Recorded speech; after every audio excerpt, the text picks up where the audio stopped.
इस किस्त के आगाज में हलीमा सुल्तान कालीन के कारखाने में असलिहान को घूर कर देख रही होती है। असलिहान बुरा मान जाती है और हलीमा सुल्तान का बाजू पकड़कर कहती है, बहुत हो गया हलीमा खातून, तुम मुझे लगातार इस तरह क्यों देख रही हो। हलीमा उसका हाथ झटक देती है और कहती है, तुम अर्तुरुल से दूर रहो।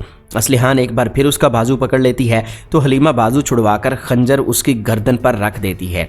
फिर बानो झिझक हलीमा से कहती है, हलीमा सुल्तान बस करो, बहुत हो गया। फिर असलिहान दुकान में जाकर चीज़ें फेंकना शुरू कर देती है और कहती है कि मैं हलीमा की ज़िंदगी नाकाबिले बर्दाश्त बना दूंगी। फिर चोलपान वहाँ आकर उसे मज़ीद भड़काना शुरू कर देती है। दूसरी जानिब तमाम कबाइल के सरदार हानली बाज़ार के मेहमान खाने में जमा थे और अर्तुरुल कबाइल के इत्तेहाद पर बात कर रहे थे। इतने में सादतीन अपने सिपाहियों को लेकर वहाँ पहुँच जाता है। सब खड़े हो जाते हैं। सादतीन कहता है कि हम जानते हैं कि अर्तुरुल की नीयत क्या है। फतह की वजह से किसी को अंधा नहीं होना चाहिए और ना किसी को रियासत के अंदर रियासत बनानी चाहिए। अर्तुरुल कहता है, अमीर सादतीन, आप इस तरह हमारी मुलाकात में रुकावट नहीं डाल सकते। सादतीन कहता है कि मैं हानली बाज़ार फतह करने पर सुल्तान का ये पैगाम तुम्हारे लिए लाया था, मगर यहाँ पर अर्तुरुल दूसरे सरदारों को मिलाकर बगावत कर रहा है। तुमने अपनी हद अबूर की है अर्तुरुल। अर्तुरुल खामोश रहता है। सादतीन कहता है कि ये फरमान सिर्फ हकदार को मिलना चाहिए। जो रियासत के अंदर रियासत बनाने की कोशिश कर रहा है वो सज़ा का हकदार है। सादतीन ये कहकर चला जाता है। उसके जाने के बाद दूसरे कबीलों के सरदार भी चले जाते हैं। दूसरी तरफ सोने की कान पर हमला हो जाता है और आल का डाकू कारा गोंगलस हमला कर देता है और फिर लड़ाई शुरू हो जाती है। दूसरी तरफ हकीम आर्तुक कहता है कि कोपैक ने और आल के साथ मिलकर दूसरे सरदारों को आपके खिलाफ करने की साजिश की है। अर्तुरुल कहता है कि हम इसका हिसाब बराबर करेंगे। इतने में एक ताजर ज़बरदस्ती अंदर आता है और कहता है कि मेरा काफिला कुस्तुनतुनिया से आ रहा था, डाकुओं ने हमला कर दिया, आपने हिफाजत का वादा किया था, अब कुछ करो अर्तुरुल। अर्तुरुल कहता है कि तुम्हारा नुकसान पूरा किया जाएगा और डाकुओं को सज़ा मिलेगी। फिर अर्तुरुल तुर्गत को कहता है कि डाकुओं को तलाश करके यहाँ लाओ। दूसरी तरफ जानदार अर्तुरुल की बेइज्जती के बारे में सुनकर खुश होता है और कहता है, अर्तुरुल अभी तो शुरुआत है। उधर अर्तुरुल अब्दुर्रहमान को कहता है कि तैयार हो जाओ, उस्ताद हज्जतुर रैयान हमारा इंतज़ार कर रहा है।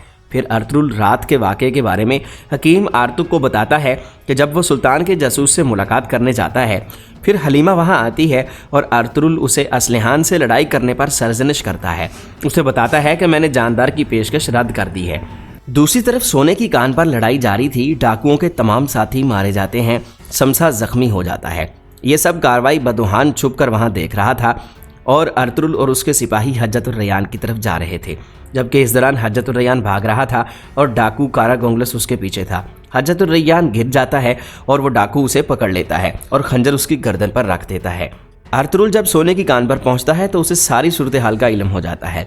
अर्तुरुल दुआन और बामसी को कहता है कि उस्ताद हज्जतुर रैयान को तलाश करो। दूसरी तरफ डाकू अपनी तलवार हज्जतुर रैयान की गर्दन पर रख कर कहता है कि वो सोना तुम्हें नहीं बचा सकता, अब तुम्हें मुझसे कौन बचाएगा। इतने में पीछे से अर्तुरुल कहता है, सुलेमान शाह का बेटा अर्तुरुल। और फिर अर्तुरुल तीर चलाता है जो उस डाकू की गर्दन में पेवस्त हो जाता है। उसके बाद कारा जायसर के महल का मंजर सामने आता है। अंदर गवर्नर का कमांडर वेसोलियस कुछ नक्शे देख रहा था। फिर गवर्नर कहता है कि ये अच्छी बात है कि हानली बाज़ार अब सलीबियों के पास नहीं रहा, लेकिन क्या अर्तुरुल उनसे भी बड़ा खतरा नहीं है। वेसोलियस कहता है कि सलीबियों को हराना मुश्किल काम था, मगर अर्तुरुल एक आसान शिकार है। हम सिर्फ अर्तुरुल नहीं बल्कि सब तुर्कों को तबाह कर देंगे। हम उनसे अपनी ज़मीनें वापस ले लेंगे। बाहर बाजार में डाकुओं के सरबराह कारा गोंगलस की लाश को स्टेज पर लटका दिया जाता है। फिर तुर्गत कहता है, ये डाकू ताजरों पर हमले में मुलव्वस था, इसके साथ वही हुआ जिसका ये हकदार है।